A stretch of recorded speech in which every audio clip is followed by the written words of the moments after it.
encouraging and building up your people. We ask you this for our good and for your glory. Amen.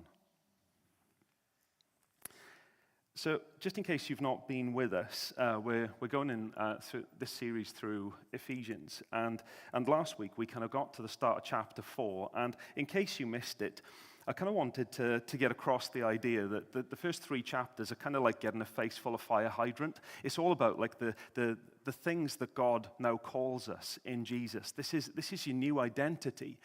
Chosen, redeemed, forgiven, saved by grace, made alive, raised, seated, reconciled, one new humanity, the temple of God, the dwelling place of God, a display of his wisdom and glory in the world. And you think about that, like, as I said last week, you try taking one of those at a time. That's weighty enough. And yet, to have it all, it is like a face full of fire hydrant. And so if that's who you are, if that's what you're called, what are you now called to? What has God set up for us to be part of in the world? And what he's called us to is to be a united temple. If God's come to dwell among his people, if he's come to live in us as his people, then we're meant to be united in him. We're meant to put that on display. We're meant to show the world who God is and what he's like. And one of the ways that we show the world who God is and what he's like is through these new attitudes that Jesus has given us. Humility, gentleness, patience, bearing with one another in love, and eagerness to maintain the unity of the Spirit in the bond of peace. And not only that, but we're given this foundation of unity, which is complete. It lacks nothing. We've got one body, one Spirit, one hope, one Lord, one faith, one baptism. I didn't have enough fingers. One baptism, one God and Father who's over all and through all and in all. This is a complete foundation of unity. It lacks nothing. And so we're meant to be one, and we share this one foundation. But we're not meant to be clones. And so to quote Bono, we're one, but we're not the same. We're meant to be this kind of body that is made up of diverse individuals that are individually, we come from different backgrounds and different histories, we've got different preferences, we've got different life stories, and yet he's pulled us together as this diverse, different group of people to display something of his glory in the world. And so, what is he doing among us? He's given us different gifts. But grace was given to each one of us according to the measure of Christ's gift. Now, I want to pick up on 3 words there. To each one. So that means that everybody that is part of this temple has been given a gift or more gifts by God so that this temple functions in the way that it's meant to, so that it shows the world who God is and what he's like. And these gifts that he gives us, they're not gifts that we deserve. They're grace gifts, just as all of our kind of relationship with God is. It all pours out of his grace. And each one is given different gifts according to God's wisdom. He's the one that chooses what gifts to give and how much to give, okay? Now, I think this is really important because, if you look at that window pane up there, right? There is light coming through it. That's a brand new window, okay? But each of those window panes there, they're all exactly the same. They let light through in exactly the same way. They all show the glory of the sun in exactly the same way. But what he's doing through us as his people, and I'm so at pains to point out, we're not just talking about us as Hope Church Merthyr here. We're talking about his church, universal, right across the world, everywhere where the name of Jesus is owned, okay? He is displaying something of his glory, and he's doing it more like this. Now, this is a piece of artwork by one of our teams, Hannah. And I don't know if you can see, I wish the projector was a bit better, so if you want to give some money towards a new projector, feel free, because then you'd get a better display of what this looks like. But I don't know if you can see, there's a cross in the middle there. There are these hands that the chains have been broken.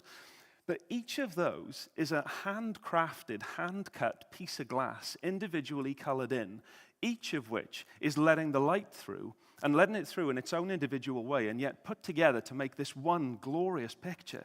And that's kind of a picture of what God is doing through his church.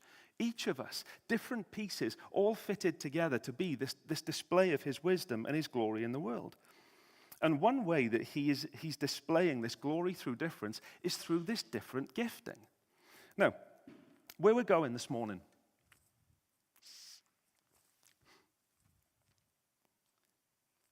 If you only remember one phrase from this morning, this is all you need to remember. Jesus generously gives, gifts of people to build up his church. Jesus generously gives gifts of people to build up his church. So first of all, then, Jesus generously gives. Now, verse 7, easy enough to pick up from that, isn't it? But grace was given to each one of us according to the measure of Christ's gift. And just to illustrate how generous this gift is, Paul then goes on this quote, okay? And he says, when he ascended, so this, get this in your heads, okay? This is an illustration of the generosity of Jesus here, okay? When he ascended on high, he led a host of captives and he gave gifts to men. In saying he ascended, what does it mean? But that he had also descended into the lower regions, the earth. He who descended is the one who also ascended far above all the heavens, that he might fill all things. Well, that makes perfect sense, doesn't it? Should break it down a little bit. How does this show the generous heart of Jesus in giving gifts to the church? Well, Dr. Charles Ryrie says this: a good rule for Bible study is that whenever the New Testament quotes the Old, you should look up the original passage to see what it's talking about. So we're gonna follow that wisdom, okay? Now, what Paul is quoting is from Psalm 68, and Psalm 68 is a victory psalm. And it kind of echoes what happened in the Exodus where God's people were in slavery in Egypt, and God brought them out of slavery into a place of freedom. And he brought them out to Mount Sinai, which was kind of like where God came down to meet with people. And you'll know that the Exodus story is kind of like this big driving metaphor all the way through the Bible for what God will do ultimately through Jesus, how he will liberate people from all nations for himself. Now, we like a bit of context, okay? So I don't just want to dive straight to the quote in Psalm 68. I want us to pick out a few little bits from it first, okay? So, God shall arise, his enemies shall be scattered, those who hate him shall flee before him. As smoke is driven away, so you shall drive them away. As wax melts before fire, so the wicked shall perish before God. So there's this picture of God being this powerful victor. He's going out to war against his enemies, and he's going to win, okay? The righteous shall be glad. This is good news for the people that are in God's corner. They shall exult before God. They shall be jubilant with joy. And then, there's some beautiful stuff here that picks out the character and the heart of God. This is who he is. This is what he's like. Verse 5, he's a father of the fatherless. He's a protector of widows. He settles the solitary in a home. He takes those that are lonely and he brings them into his family. This is who God is. This is what he's like. And then I love this one. He leads out the prisoners to prosperity. So those that have been in captivity, he brings them out into a place of life and freedom. And so then we come to the bits that Paul's actually quoting. Verse 17 and 18. The chariots of God are twice 10,000, thousands upon thousands. The Lord is coming. The Lord is among them. Sinai is now in the sanctuary. You ascended on high, leading a host of captives in your train, and receiving gifts among men, even among the rebellious, that the Lord may dwell there. But hang fire. I don't know if you noticed this, but Psalm 68 says that he received gifts among men. What does Paul say? He gave gifts to men. Now, I just want to say this very, very clearly.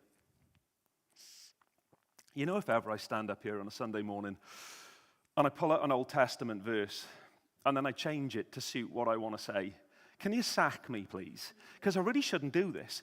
And yet, what it seems like Paul is doing, he's a Spirit-inspired New Testament commentator on the Old Testament, and he's actually given us a far richer picture of what's going on here. Now, we've all heard of sore losers, haven't we? But actually, there is such a thing as sore winners. You know, the people that when they defeat you, they come up to you and they're like, in your face, unlucky, loser. And war normally function. They rub the faces of their opposition in it. And yet what Paul is saying here, by showing us Psalm 68, that Jesus is the ultimate victor.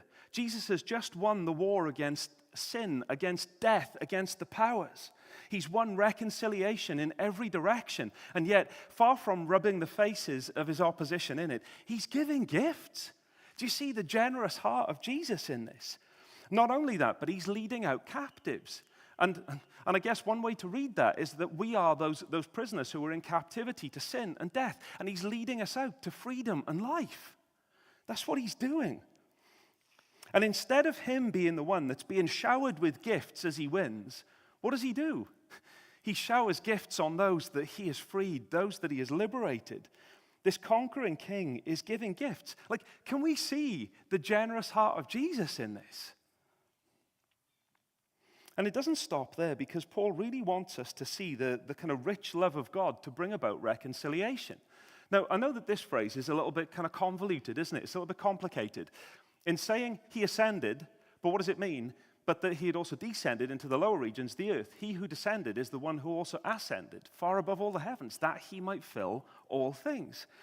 This is the picture that Paul's giving us here.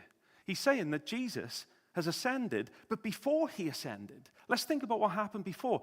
Jesus is God the Son, God Almighty in eternity. And he condescends to become a human. He becomes one of us. He becomes like us. Not only that, so he descends to our realm. But then he also is obedient even to the point of death on a cross. He descends even into death itself. And then by the Spirit of holiness, Paul says in Romans 1, he is declared to be Son of God in power through his resurrection from the dead. And then he ascends to the highest place. And you know, as he ascends to the highest place, what does he do? He showers gifts on his people. He gives gifts to the church. And so in his descent, what we see is the overspilling love of God as he descends and he comes down to us. And then we see the overspilling love of God as he ascends and as he gives gifts to his church. It's wild. It's beautiful. Even in his ascension, he continues to give. And then Paul says, he who descended is the one who also ascended far above all the heavens, that he might fill all things. And so it seems like there's purpose in his ascension. Even as he ascends, what he's going to do is he's going to fill all things. Now, last week, I asked the question, how full is God? And I think somebody shouted back, fully full. And I think that's a reasonable answer, that God is fully full. He lacks nothing in himself. But you know, when God overspills himself, you know, when he shares of himself, when he gives himself away to us, does God become less full? No, that's a good answer. Now, this is a really bad analogy, and I think you're just going to have to roll with this, okay? God is kind of like, why did I say that? It's kind of like expanding foam. You know when you get a can of expanding foam and you stick a nozzle on it and you shake the can and then you squirt. And that expanding foam fills all the available space, okay? Now here's where this is a rubbish analogy. That can will run out. God never runs out. Not only that, but you know when you cut through the expanding foam, what do you see? It's just air gaps. But in God, what you have, when Jesus pours himself out, what you get is substance, pure substance, goodness, life, love, beauty, holiness, righteousness. He pours out the fullness of who he is. Wherever he goes, he's spilling and he's filling. And he's giving of himself into his creation. And do you know where this is headed? We're not there yet, because we live in this age where I guess we could call it the already but not yet. Already, through what Jesus has accomplished on the cross, we're experiencing something of the new creation bleeding into the now. And yet we're not there yet. But where it's headed is this. The earth will be filled with the knowledge of the glory of the Lord as the waters cover the sea. That's where all of this is going. And one day as his people, we're going to see that. We're going to be part of that. But you know, the beautiful thing is that right now, his church is a conduit. It's like a pipeline for his fullness into the world. And if you think that, like I'm overstating this, Paul's already said it in chapter 1. God the Father put all things under the feet of God the Son and gave him as head over all things to the church, which is his body, the fullness of him who fills all in all. Guys, we get to be part of displaying the fullness and the beauty and the life of God to a world that so desperately needs to see it, that so desperately needs to experience him. And do you see the direction of this? It isn't that the church now replaces Jesus. The church is receiving of his fullness. We receive from him, and we only give to the world what we have received from him. He is the source, and everything comes from him. And it shows up in lives that are, I guess like, you know, today is Pentecost, isn't it? And the church was empowered by the Holy Spirit to be witnesses of the resurrection of Jesus, to display the power and the life of his kingdom. Not only that, but to display it through lives that have been transformed by grace. Lives that have been transformed to display his holiness, his humility, his gentleness, his patience, his capacity to bear with us in love. We get to be part of displaying the little snippets, little bleedings in of the new creation. And therefore, our unity, our maturity, our love, our holiness as his people really matters. And that's why this generous victor king keeps pouring gifts on his church. He says, I've not abandoned you. I'm not going to leave you as orphans. I'll come to you. And it's just beautiful that today we get to remember that. And not just remember it, but to actually kind of live in the continuing good of that. And the gifts that he gives are kind of an expression of his continuing care. And so, first statement, Jesus gives generously. Do you see how generous he is? He doesn't have to do any of this. And yet he gives of himself to his church. He gives of his gifts to his church. And the reason that he does that is because he wants to build his church. But what he generously gives are gifts of people. And so in verse 7 it says, grace was given to each one of us according to the measure of Christ's gift. And as some of those gifts, he gave apostles, prophets, evangelists, shepherds, teachers. And these are people, okay? And Jesus is building something that reflects his kingdom. His church is meant to reflect something of his supernatural kingdom. And to build a supernatural kingdom, you've got to have supernatural material. And that's why the Holy Spirit gives us gifts. We can't build his church on human wisdom. We just can't. We need his power. We need his presence. We need him speaking to us.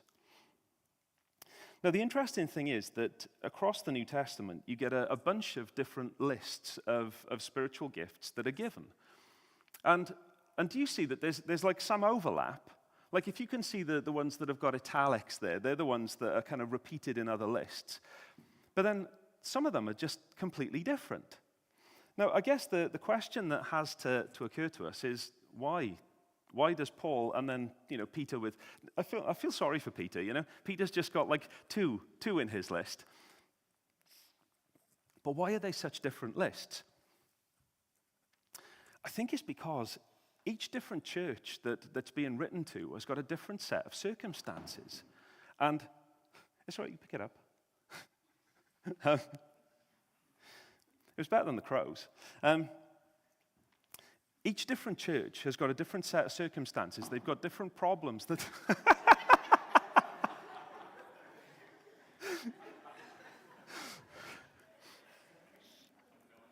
That's all right. Third time's a charm. I reckon I'm going to get to the end of the sentence this time. Please don't interrupt me.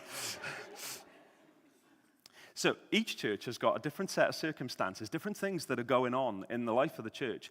And it seems like Paul and Peter are speaking into those different sets of circumstances and saying, actually, these are the gifts that you need for the circumstances that you're currently in. But I think it's really important for us to remember two things. First of all, the goal of all of these gifts is love. Because if these gifts are exercised without love, then they become no more than a resounding gong or a clanging cymbal. But also, these gifts are gifts. Now, I know that sounds really obvious to say, but it's actually got massive implications. There's this guy called John Barclay, and John Barclay says this, right? Now, bear with. This is a long quote, but it's really worth it, okay? He says, every believer is to reckon himself or herself dependent upon the single gift of divine mercy. God saves us not because of anything that we've done or anything that we've deserved or earned. It's just because he leans in towards us and shares himself with us. Implication of that, believers can't boast as if there was something about themselves that rendered them worthy of the divine call. We're not the L'Oreal people, because I'm worth it. It's purely his grace. And so, regrounded in the mercy of God, they and we are able to perceive differentiated roles within the believer community as divinely distributed gifts. Just as Paul's authority to instruct as an apostle is a product of grace gift, so each of them has a gift given to them. Within this community, honor does not have to be sought. All the honor that counts has already been given or will be given by God. And so, freed from the need to establish their honor in competition, believers can afford to grant it to others. We don't have to go around trying to get credit for the gifts that we have, because they're gifts. They were given by Him. And so this means that the church is meant to be flat. No poles, no pyramids, no hierarchies, flat. And it's a place where we honor one another and we don't have to try and seek honor from others. Our social worth is not attached to our gift. Honor is a level playing field. And so regardless of your kind of each one gift, you didn't earn it. And I think understanding this is especially important for the kind of gifts that Paul is talking about in Ephesians 4. Because the gifts that he's talking about in Ephesians 4 are leadership gifts. Now, whereas the other lists of gifts are gifts to people, these are gifts of people. And Paul lists kind of 5, or depending on which translation you look at, 4 gifts, because sometimes shepherd teacher can be kind of merged together. He's listing these people gifts, and they are all reflections of the ministry of Jesus to his church. Now, let me ask you a question. If these are given by Jesus and they're meant to be a reflection of who Jesus is, do you think that people who are these gifts to the church are meant to swan around with badges of importance and have their own car parking spaces? Because if this happens to be you, this is a grace gift. And it's meant to display the generous love and care of Jesus for his church, marked by humility and gentleness and patience and bearing with one another in love. The problem that we have with this is that we live in a world where leadership is understood in a very different way. Leadership in the kingdom is upside down. In the world, leadership is top down, top heavy. I will domineer, I will ego, I will bully my way to the top, and I will prove my importance. And so when we're living in a world that is marked by that kind of leadership, it's very, very hard to maintain this kind of flip, because we're so easily influenced by the world around us. And what we have is situations where people go from thinking, God has given me a gift, to thinking, I am God's gift. And we witness instead the pursuit of badges and titles and recognition. And we witness what C.S. Lewis talks about as the inner ring, where the kind of shininess of leadership is at the center, and everybody's trying to get into that inner ring. And the things that people will do in order to clamber over other people, to get to that kind of hotspot of importance and leadership, is really quite disturbing. And I think Tim Mackey puts it like this. He says that we find ourselves almost becoming like vampires in situations like the church, where we're trying to feed off of other people. And he says, I find myself going into rooms thinking, who can I talk to that will enhance my life? Or who can I be seen talking to that will enhance my status? Who will increase my symbolic capital? And the sad thing is that this isn't just a mega church issue. We're all prey to this. It is easy enough to create systems that foster platform envy, glory by association, the search for significance. And the really sad thing about that is that, when we find ourselves searching for significance, we're missing out on what John Barclay says we already have, that God has already bestowed so much honor into our lives. And so leaders then that lead in a way that is disconnected from Jesus lead in the way of the world, and that's ultimately destructive. One author says that if Christ fills all things, then leadership that relies on domination, ego, hierarchy for its own sake, image cultivation, dependency creation, and intimidation actually denies the shape of the ascended Christ. Christian leadership cannot bypass humility and remain faithfully Christian. That's big, isn't it? And by contrast, these gifts of people are proof of how committed Jesus is to the building of his church and to the filling of all things. And therefore, whatever these leaders are there for, they can only do Jesus' work when they do it in Jesus-like ways. And Jesus continues to give people gifts to lead the church throughout history. It's been recognized that there are some people that pioneer, some people that guard truth and justice, some people that speak the good news of Jesus where it's not been heard, some people that shepherd and care for the church, others that teach the word deeply. And I think it's also important to say that the foundational apostles and prophets were unrepeatable. They were a group that is never to be repeated. And so there are no capital A's anymore. There are no capital P's. There are no capital ESTs. But there are people that display these kind of leadership gifts of Jesus in the church. And these are not rigid identity labels, because the thing is, capital letters create huge issues.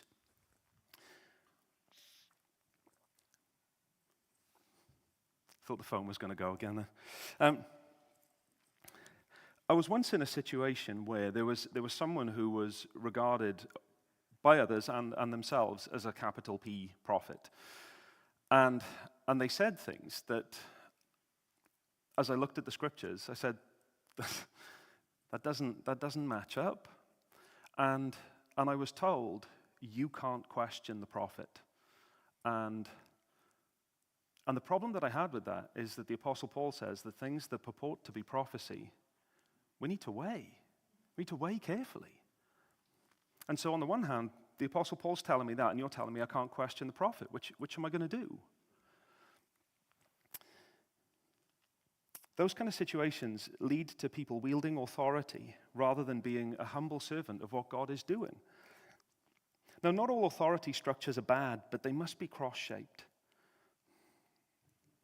And I'm so aware that leadership can and does go wrong. And I'm aware of that from both sides. I'm aware of that from having been the numpty who has failed to lead in the way of Jesus, and also the person that has been on the rough end of people not leading like Jesus. And it doesn't always display the kind of bountiful, kind of overspilling, filling all things heart of Jesus. Sometimes it's more controlling than equipping. Sometimes it's more heavy than life-giving. But Jesus still gives grace, and the ascended Jesus is still pouring out gifts upon his church. And far from, and I want this as a word of encouragement, far from excluding those who are wounded by the way that leaders have acted badly in the church, Jesus is healing and rebuilding his people so that they can participate, so that all of us can participate in building up the body in love.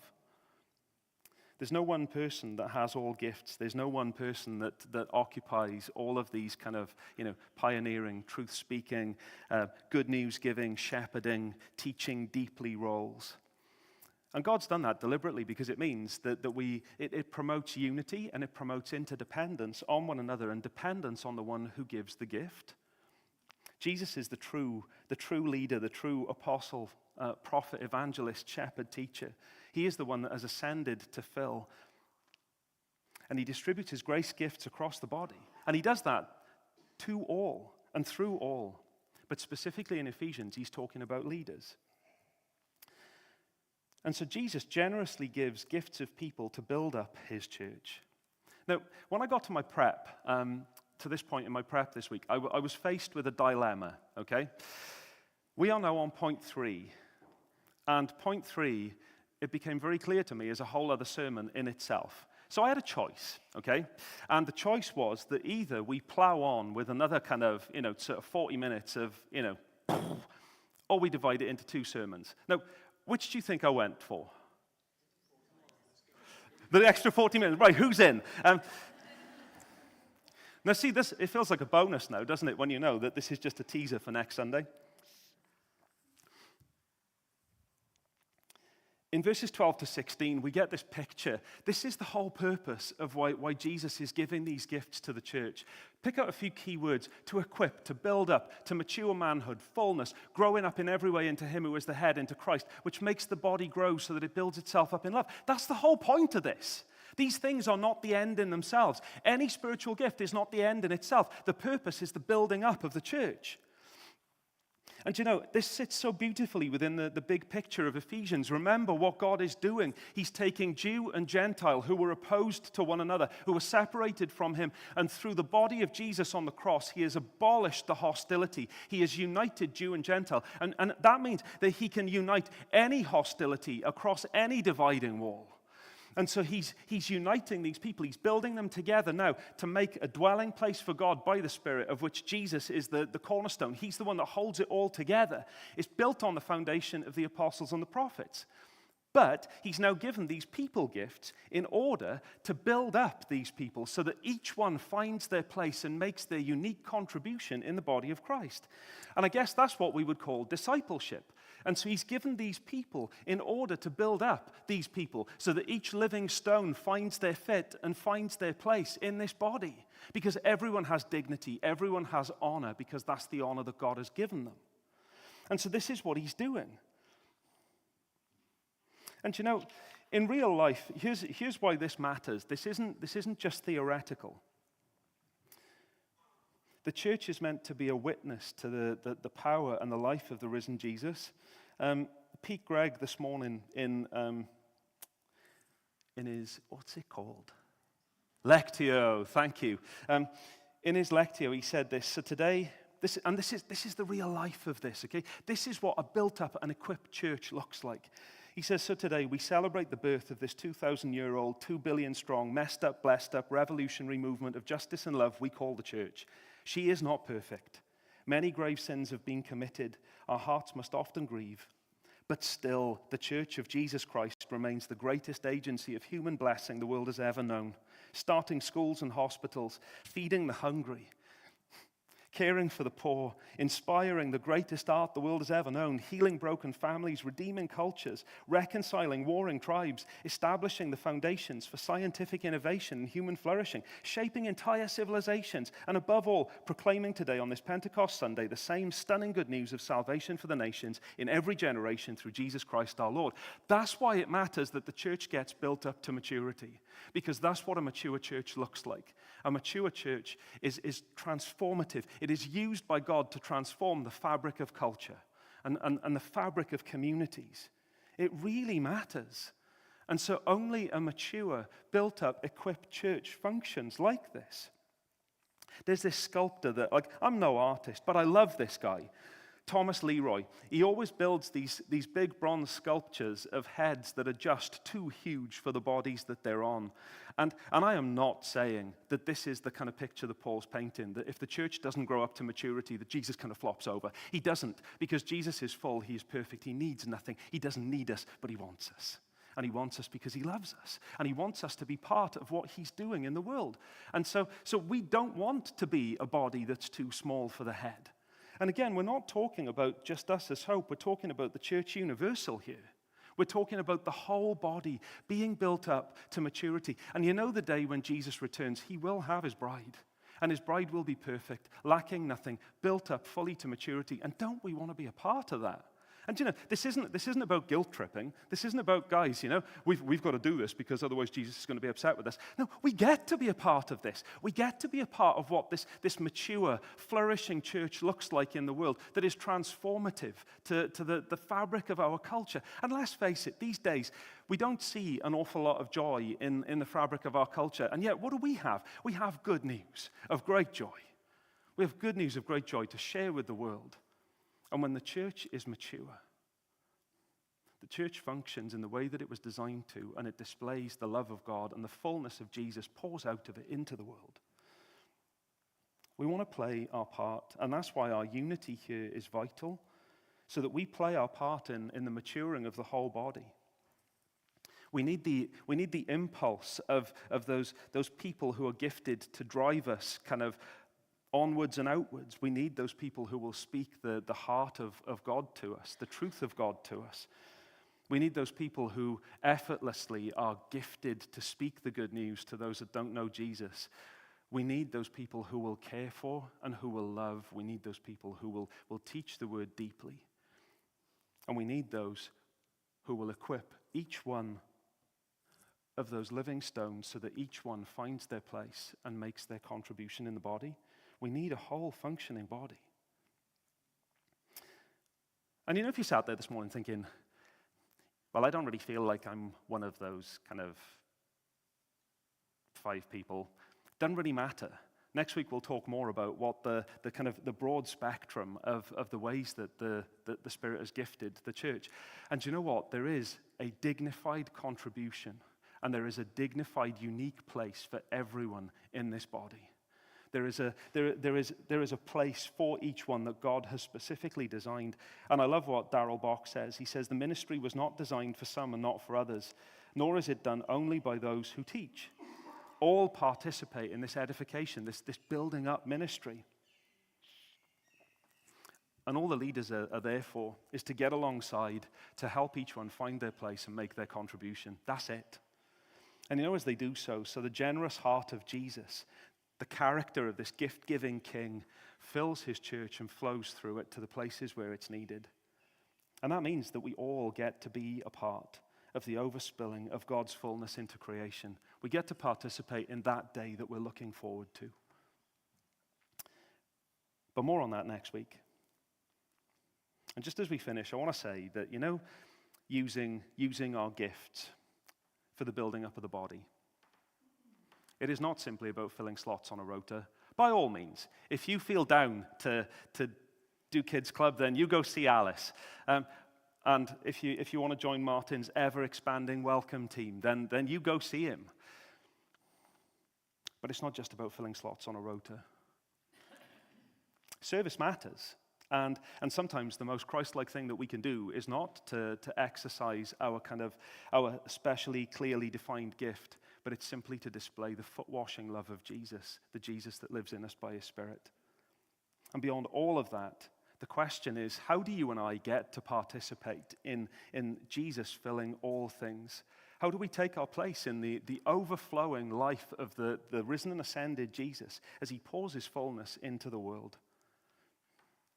It is, as Paul will tell us later in Ephesians, it's as we go on being filled with his Spirit. It's as we go on being empowered by his Spirit, individually and corporately, and as the Spirit shows us Jesus. Shall we stand together? Guys, do you want to